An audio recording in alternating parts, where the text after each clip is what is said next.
Good evening and welcome to the Evening News for Tuesday, July 5, 2011. I'm Peterly Santos. Thanks for joining us. In the headlines this evening, Demerara Tobacco says that it wants to have a say in the drafting of the national anti-tobacco legislation. French police seize 1.1 tons of cocaine worth 42 million euros emanating from Grenada. CCTV cameras installation begins with several areas already under surveillance. Berlin Expo filled as more than 105 exhibitors already confirmed participation, and CARICOM to make Secretary General appointment in 2 weeks. You're watching the Evening News, and now for the news in detail. Chief Executive of Demerara Tobacco, Chanturat Chintamani, says that the company is willing to partner to ensure that Ghana enacts tobacco legislation which is relevant, enforceable, and specific to the local market. Daniel Kembalo explains. The Demerara Tobacco Company thinks that it can make an invaluable contribution to the national legislation on tobacco control and hopes that government will seek the company's input.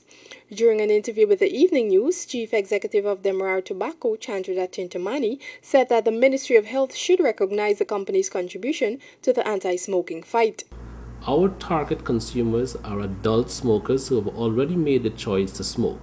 So we would like to see regulations that meet our market requirements and is relevant to the market and that can be easily implemented when that time arrives. Chintamani said that the company has been lobbying for the regulation of the tobacco industry in Guyana and agrees it is necessary to have legislation to dictate the manner in which tobacco products are marketed.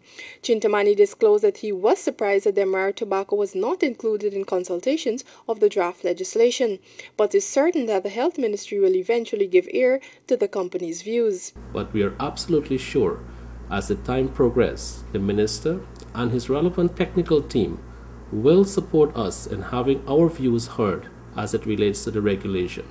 Chintamani maintains that the company's policy remains that teenagers should never be included in the target population and has spent over US $30,000 on its youth anti-smoking campaign since 2006. According to Chintamani, Demerara Tobacco believes that retailers should refuse to sell to minors and that graphic health warnings and images must be included in packaging of tobacco products. The company has started negotiations with the Guyana National Bureau of Standards to include graphic images on cigar packets. However, there are a few glitches that needs to be ironed out. The CARICOM Standard Development Unit is working on a tobacco labeling standard which is relevant to the entire Caribbean so that the health message becomes stronger and more enforceable. Chintamani said there are no wide gaps between the draft legislation and the company's policy, but Demerara Tobacco would like to have certain elements clarified to avoid ambiguity. So it's something that we would like to see and to be part of so that it makes the implementation process a lot easier. And we can be able to support the government in terms of having this regulation put in effect. As it relates to Guyana breaching Article 11 of the Framework Convention on Tobacco Control, Chintamani said many other countries were signatories and are still non-compliant. In 2005, Guyana signed the convention to remove ads and tobacco promotion messages from labels and packages, and also to include pictorial warnings on cigarette packets. The installation of closed-circuit cameras around the country has begun as a means of improving Ghana's crime-fighting ability. Michael Young brings us this report. The installation and operationalization of the closed-circuit cameras have commenced some 5 years after government promised to introduce them as a means of both detecting and fighting crime. More than 10 pairs of cameras have been installed and are believed to be functioning effectively already. Pairs of cameras have been placed along Mandela Avenue, Durban Street, Sheriff Street and the Rupert Craig Highway. Additionally, cameras are also to be installed at various high-risk and busy traffic lights and junctions along the East Coast and East Bank corridors. Head of the Presidential Secretariat, Dr. Roger Luncheon, had announced that government is attempting to stem the tide of violence and increase in crime through the introduction of the CCTV cameras and equipment that would lead to a more proactive police force. Our anticipation is this will have a significant impact as it covers the entirety of ingress and egress from Georgetown, the major thoroughfares within the city, and those places that are either of economic interest like banks and gas stations and such like, and definitely where Guyanese congregate. The transportation areas that the car parks and bus parks and such like. So I think they roll out, I would hazard a guess here, quite unlike the road, I would say July, August. This 2011, yes, 2011, July, August. The headquarters of the National Intelligence Center has been handed over, and the connections, the tower and the transmission from the cameras have all been linked into the planned has been put into effect for the linking to the monitoring stations that would be established at the headquarter building. The installation of the closed-circuit cameras is expected to come to a halt by August month-end. The cameras will record images and video footage of various activities in the various areas under surveillance and will transmit them to a central point for storage and further reference. The CCTV cameras will function day and night. It is expected also that they will be placed at the problematic minibus parks, Stabroek Market, main ports of entry around the capital city, and several public buildings, including government offices and communities. Several members of the business community were adamant that the CCTV cameras will contribute towards their crime and security consciousness. As a matter of fact, more than 26 million Ghana dollars has been budgeted to purchase the equipment. The installation of the cameras will continue right throughout the year. Michael Young, The Evening News. Chief Executive Officer of the Georgetown Public Hospital, Michael Can, has today outlined the hospital's plan to deal with the overcrowding and the increased demand for the services of the hospital's maternity ward. Here is more from Tiffany Rodius. The maternity unit of the Georgetown Public Hospital will benefit from 16 beds as management addresses the issue of overcrowding in the ward. Chief Executive Officer of the Georgetown Public Hospital, Michael Can, said that works are expected to begin in August and completed in September. We are in the process of doing construction to remove the bathrooms and the showers from the building itself to a standalone, which means that the patient will be able to access the showers from the ward, but it will also give us 8 beds apiece on each floor. The additional beds in the ward are expected to ease the overcrowding, which leads to 2 patients sharing a bed during peak period for the ward. Director of Nursing Services, Audrey Corey, said that peak period was between September to October. At the moment, we do not have overcrowding. In fact, our census is at about 60 to 70% occupancy in the maternity unit. Corey, however, pointed out that of late, the maternity ward of the GPHC has been seeing a decline in the number of patients coming for delivery.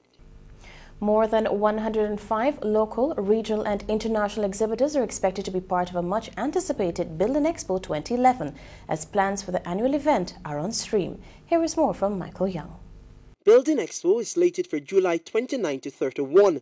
Already the event is fully booked with more than 105 exhibitors from Guyana, the region and further afield already confirming their participation in the annual mega event. Massive construction and preparatory work is slated to commence from July 11 to ensure that once the expo is officially opened, Guyanese consumers are satisfied with all that meets the eye and their expectations. Minister of Housing and Water Irfan Ali explained that the expo promises to be bigger this year with an expanded focus on doing serious business.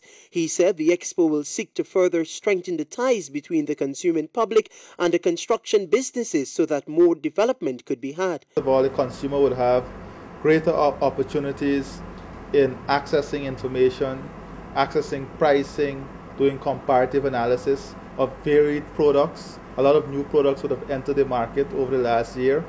A lot of new entrants would have entered the building and construction market. Also, from the exhibitors' point, they have a greater opportunity, a large opportunity to expand their business, to create business relationship, and so on. Because, you know, Building Expo brings together all the stakeholders. Minister Ali was also convinced that since the last expo, tremendous progress has been made. He was more than adamant that there has been a boom in the building and construction sectors as a direct result of the expo. We saw an immediate growth in the occupancy level in our housing schemes. We saw the banking portfolio reflecting that more people went for loans. Courts reported that they had tremendous success to their product. We saw that a lot of local businesses who manufactured doors were able to get orders from Barbados, for example, from Trinidad, for example. We saw that an immediate transformation in terms of the type of building and the type of material that people are using in the building and construction sector. A lot of person comes back to us and say, oh, well, you know, we're using this instead of that. We got it to the Building Expo. Ali said that no effort will be spared with respect to pulling off a successful exposition. As a matter of fact, the Evening News managed to get a preview of what the newest aspect of the Building Expo will focus on. Last year, we were trying to develop a culture of research and innovation in Guyana. So we launched a special award, the President's Award for research and innovation for any company that would develop a local technology, a local product that is commercially viable, so that we'll have this competition for this award. And that itself stimulates the research and development in the building and construction sector that can bring new products, that can create opportunities for Guyana to make its name in a specified product. Last year's Building Expo attracted thousands of Guyanese when it was staged at the National Stadium. So far, the private sector and the commercial banks have all signaled their continued support of the business exposition. The international exposition is being held under the theme, Bridging the Gap, Transforming Guyana. The 5 Cow Essequibo River children that are being treated for food poisoning continue to recover at the Georgetown Public Hospital. The Evening News understands that the children's mother, Latchman Dial, confessed earlier today that she fears that she may be taken into police custody. Relatives were upset that police wanted to take Dial into custody. They related that she was not at home at the time of the incident and vouched for Dial, stating that she was not capable of poisoning her own children. At the hospital today, Dial, surrounded by relatives, said that the 7-year-old and the 8-year-old were not faring well. On Monday, the 5 children were transferred from the Bartica Public Hospital to the Georgetown Public Hospital, where they were treated and admitted for suspected food poisoning. One of the children, Anna Dial, aged 9, died at Bartica Hospital while receiving treatment. All of the children became ill on Sunday. Reports are that they consumed a meal which was cooked by a relative. CARICOM says it will announce its new Secretary General in a matter of 2 weeks' time. Michael Young joins us to reveal one of the possible candidates for the position. The wait will be over in a matter of weeks as the region will be introduced to its new CARICOM Secretary General. CARICOM Chairman, the Honorable Dr. Denzel Douglas, told journalists at the closing ceremony and press conference of the 32nd regular meeting of the Conference of CARICOM Heads of Government in St. Kitts and Nevis yesterday that the community was closer to the appointment of the Caribbean region's top civil servant. Dr. Douglas, who is also the Prime Minister of St. Kitts and Nevis, announced that interviews of the 5 shortlisted candidates by the Bureau of Heads were scheduled for the next 2 weeks, and that following those interviews, an appointment would be announced in short order. Meanwhile, Surinam's candidate for the post was reportedly unjustly excluded by the selection committee without any reason. Surinam's candidate, the country's current ambassador to the UN, Henry MacDonald, must also be heard by the selection committee in 2 weeks' time.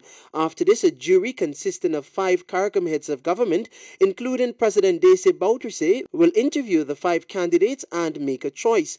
The post of Secretary General became vacant when Sir Edwin Carrington, the longest-serving Secretary General, retired on December 31, 2010, having served in that capacity for 18 years. Since then, the Deputy Secretary General, Ambassador Lolita Applewhite, has been acting but is not vying for the top post. Ambassador Applewhite will, however, continue in the acting capacity until the new Secretary General is appointed.